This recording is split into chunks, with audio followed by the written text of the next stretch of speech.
Please be advised that everything in my video is purely for entertainment purposes. These are purely my thoughts and opinions and are subjective. I must advise you to please do your own research. All media users found on the public domain and are fair use and fair dealings. Hi everyone, I hope you're all doing well. So I was going to be doing Meghan cold calling senators. That video is now being shunted over to tomorrow because there has been so much stuff that's come out in the last 24 hours. I've got to do it while it's fresh in my brain. At one point, I literally had to come off Twitter because I've been reading about the updates on the court case and I was like, I've got to get away from this now. Otherwise, I'm not going to have time to film and get this video out to you. So what have we had? We've had a complete corker from Harry.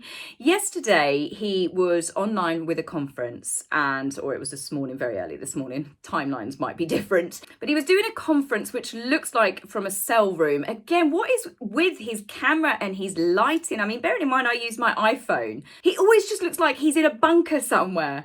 But he was doing this conference for Rewired and he was peddling his usual social media's evil, it's toxic, it's destroying the world, blah, blah, blah, because my wife gets called out and people call me a hypocrite.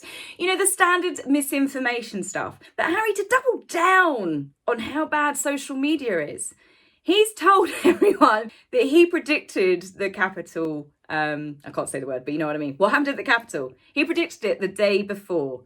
Yes, this has opened him up to a fair bit of ridicule. Harry has said that he predicted it the day before. Harry had that information, however he got it, an epiphany, an angel came down in the middle of the night and told him, or someone told him down the grapevine what was going to happen. And he decided in all of his wisdom with that little nugget of security concerns that he was going to email Jack Dorsey, the CEO of Twitter, to tell him about it. I'm not quite sure what he thinks Mr. Dorsey would have been able to do with that information, especially the fact that Harry's implying that everything that went bad the next day was because of Twitter. Now, collectively, when you look at the age range of the people that were there, obviously I'm not counting everyone, but you're telling me they're all on Twitter, they're all on social media. There are lots of older generations. I'm pretty sure America is the same as the UK. Lots of people my mum's generation and up, they do not use social media. And I think even if they had shut down all of the internet, I still think that protest would have happened. So Harry, in a way, has kind of implied that Twitter is responsible for the hate that his wife gets, even though it's a simple case of if you're going to be on a worldwide platform and you're going to continuously preach how people should live, how they should treat each other, but you do not do the same for your family, for your friends, even with the flying and the carbon footprint, you're going to get criticism. But no, this is all banded into its hate, and for some reason he's targeting Twitter. But for him saying that he emailed Jack Dorsey and Jack Dorsey ignored his email, is Harry trying to imply, he's obviously got this sort of God complex, Messiah complex here, that he would have single-handedly been able to stop it if Jack Dorsey had simply responded to his email? I mean, one, wouldn't you have handed that email over, maybe, I don't know, the FBI, the police, people at the Capitol, the security companies, you know, the people that would actually been able to do something. But no, he seems to be pinning this blame on Jack. And Mr. Dorsey has not responded at this point to Harry, and I can't imagine he'd be picking up the phone anytime soon. He is the CEO of Twitter, and Harry is basically blaming all of the hate, all of the criticism that his wife gets is just down to Twitter. That what happened at the Capitol building, because of Twitter, because he didn't pick up his email. Wow. Talk about a way to alienate people. But it's just in one of these many blunders and clangers that Harry has come out with. You know, we've seen the whole like drips of water, we're all drips of water or drops of rain for the scorched earth. And you're like, whatever you are drinking or smoking or whatever vitamins that this person has got you on over there, I think you need to take a step back. He's not coming across as a sane person anymore. Now, on to Meghan. She's been ruffling some feathers because she wore a poppy. All right, I'm not a massive fan. Okay, I know, it's hard to tell. But in this instance, I'm going to defend Meghan. Poppies, whilst are a huge thing in the UK, absolutely Remembrance Sunday. I mean, I dread to think how many poppies I buy every year. Obviously, we've got all of the services and everything. Poppies are very, very big, not just here, but also the big Commonwealth countries as well. You know, the Commonwealth nations, Australia, Canada. But America, also has poppies. Whilst this, I don't believe it's publicised as much as it is over here. Yeah, no, Americans do have poppies. Even one of Meghan's idols has been photographed wearing a poppy a long time ago, admittedly, because here she is with good old Brad. So in this instance, I don't think that she's done anything wrong. Now, I found this odd the other day. It just suddenly appears, you get one of these really random stories. I know we get told about everything that Meghan donates to, but it was Starbucks. And there was a fuss being made over, I was just scanning through, it was like Starbucks, I don't particularly like Starbucks. And it was a $25 card had been given to staff. Now, some newspapers ran with it that she gave a $25 gift card to share amongst 21 members of staff. And other people said that she gave multiple cards. I don't really care. But it was just weird that she was publicising giving coffees through, with Starbucks. Now, the group that she gave them to were working on paid leave. So I was like, oh, okay, it's all to do with this latest, bandwagon that she's jumping on. But as it turned out, her first interview that she's given since Oprah that she's appeared on was for the New York Times Dealbook Online Summit, alongside a Melody Hobson, who is president of Ariel Investments and chairwoman of dun, dun, dun, Starbucks. You guessed it. So I was like, oh, okay. And then when I've looked at the credentials of this Melody, Meghan's quite openly said on the interview that they are now friends. And I'm thinking, she's probably going to want a few backers lined up for when she does actually go into this political move that we all know that she's beginning to ramp up for. So some of the things that were brought up in the interview, Meghan was asked if she thought that she was doing wrong by meddling in US politics. I will go into this more with the video tomorrow, but Meghan's response was, this is not politics. This is a humanitarian crisis. Okay, honey, you literally called US senators and introduced yourself as a Duchess of Sussex, a British royal title. Meghan Markle, Meghan Windsor Mountbatten, being the US citizen that we all know that you are, that you actually told Congress in your letter to them. You are just a concerned American citizen. So maybe next time, leave your royal title out of it. What's more, she did add onto this that she is aware of the political rules that her husband's family have to abide by. So that to me was Meghan going, still got them titles. Another great lot of questioning that was thrown Meghan's way was to do with the tabloids. Yes, obviously, which I will come to next, to do with the ANL Court case. But Meghan announced that she felt that tabloids should come with a warning. So Dan Wootton, who has been very outspoken about Meghan, he does make me laugh. He's up there with Richard Eden as well.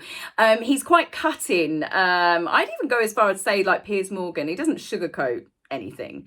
But basically, Dan has made a point of reminding everyone how desperate Meghan was to be in the tabloids. To the point, Meghan used to come over on holidays randomly. She used to hang out with people like Lizzie Cundy. She got multiple columnists to try and meet up with her that were working for the tabloids, like the gossip column section. She got her agent to sort out her doing little events. I mean, she went here with the model, I think he's Pixie Lott's husband from memory. And, this dress caused a lot of controversy because people were like, she was pregnant. I think it was just an unflattering dress and bad lighting. But yeah, so Meghan was coming over and she was making herself more and more known. She used her connections with Serena, like I've discussed in other videos, where she was getting into the royal box. She was making sure she was photographed at these celebrity events. Mostly at the time, no one knew who she was. But then also stories got leaked about how she was telling Lizzie Cundy to set her up with a famous guy. So it was never to do with a nice English man. It was always to do with someone famous, someone rich. And there were several leaks at the time that came out that Ashley Cole, footballer, was pursuing her. Matt Cardle, X Factor winner at the time, who was very, very high in, the popularity stakes over here. Amazing voice. And he's actually publicly denied that this ever happened. He said that she messaged him, but he didn't message her back. But she's promoted the fact that these men were chasing her. This is the sort of stuff that would get you into the tabloids. She was so desperate to be noticed. It's cringeworthy. Even when she first started dating Harry, you had the paparazzi march walks outside. They've got private entrances, but no, she was out there with a world-saving poverty bag. Meghan loved the tabloids. She's desperately chased to be in the tabloids. The only reason she doesn't like the tabloids now is they call out her self-serving, attention-seeking, hypocritical kind of ways. The fact that she's lied about so many things, so now she wants them censored. The same with people on social media. This is why they're constantly trying to get accounts shut down. It's because they don't like being called out for the things that they do. So as Dan quite rightly said, it's perhaps Meghan that should come with a warning and not the tabloids. And another thing she did, she brought up in the interview about the court case that's going on to do with the letter, the privacy, the copyright. Yes, she brought it up but sat there quite casually going, I've already won it. This has just been going on for so long before I even had children. And she was really hoity-toity about it, high and mighty, sitting there just, oh yeah, well, you know, you've just got to stand up for what's right. I don't know many people when a court case is still going on and literally they were doing the second part of the hearing today would actually be openly talking about. I thought that if you're in the middle of the court case, you'd have to stay a little bit quiet. So the court case, it's been getting juicy, really, really juicy, to the point I couldn't even do the tea thing. I was just like, oh my gosh. And this isn't gossip, this isn't hearsay. Jason Naff, he was their communications secretary. I'm sorry if I didn't pronounce his surname right, I'm never sure on that one. But he was the communications secretary. Yesterday we found out that he had a statement that he wanted to give, or rather evidence. Now, people have said, why is he suddenly doing it now? Well, because at the time, when Meghan started this court case, you know, he was part of the royal family, still working for her.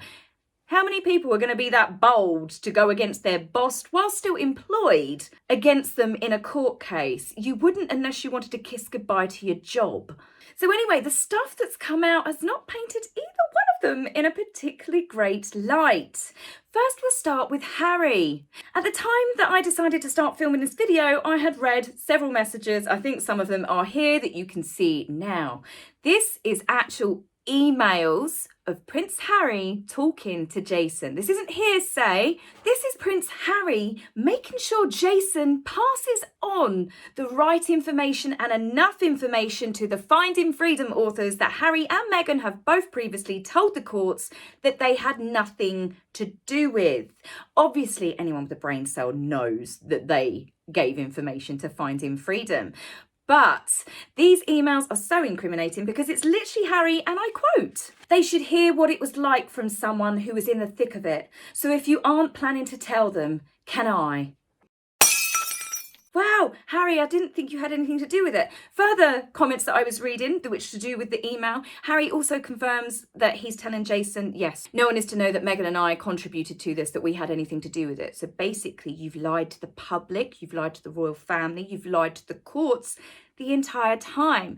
And they've pretty much been feeding information slowly, I'd imagine before the wedding, but this really started ramping up. These emails were only in December 2018, a mere months after their wedding. So this again goes to show you the plotting and stuff that they have been doing from the very, very beginning. Harry and Meghan at that time in December 2018 were already trying to paint themselves out to be victims.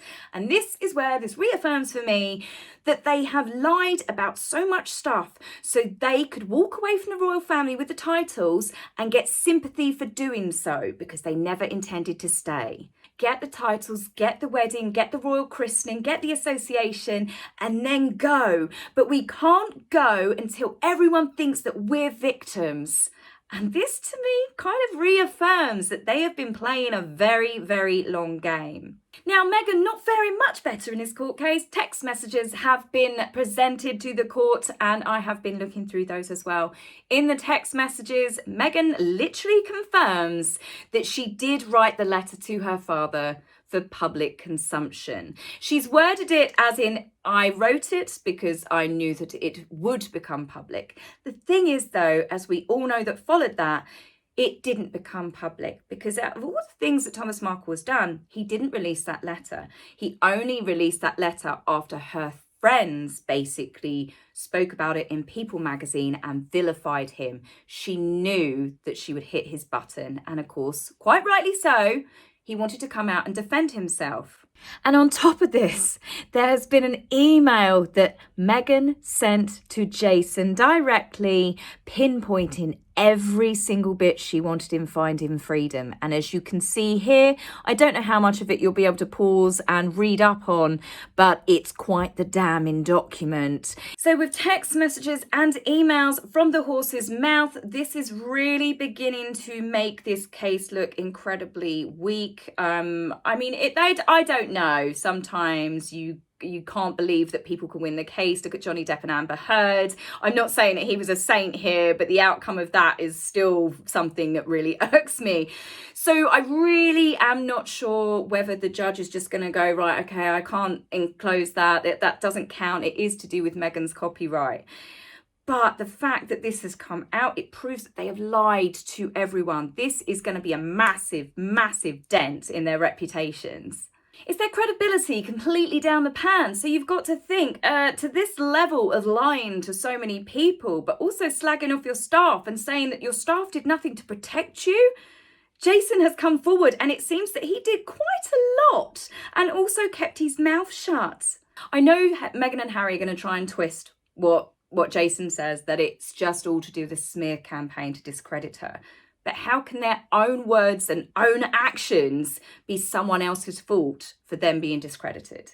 It literally all falls back onto them. So after I finish editing this video and getting it out to you, I'm going to be back on social media, checking out what other little juicy nuggets have come out. One thing Harry and Meghan have got to learn is if you're going to lie better, and also cover your tracks, and also maybe stop lying. It's not doing their credibility any good. Well, what credibility they've got left? Have they got any credibility left with anyone? Well, we shall see, and I shall see you very, very soon. Take care for now, guys. Bye. If you like my video, please remember to like and subscribe. Please, angry typists, you will be blocked, so save your fingers the time. If you would like to buy me a coffee, please go to my About page and click the link. Love, Taz.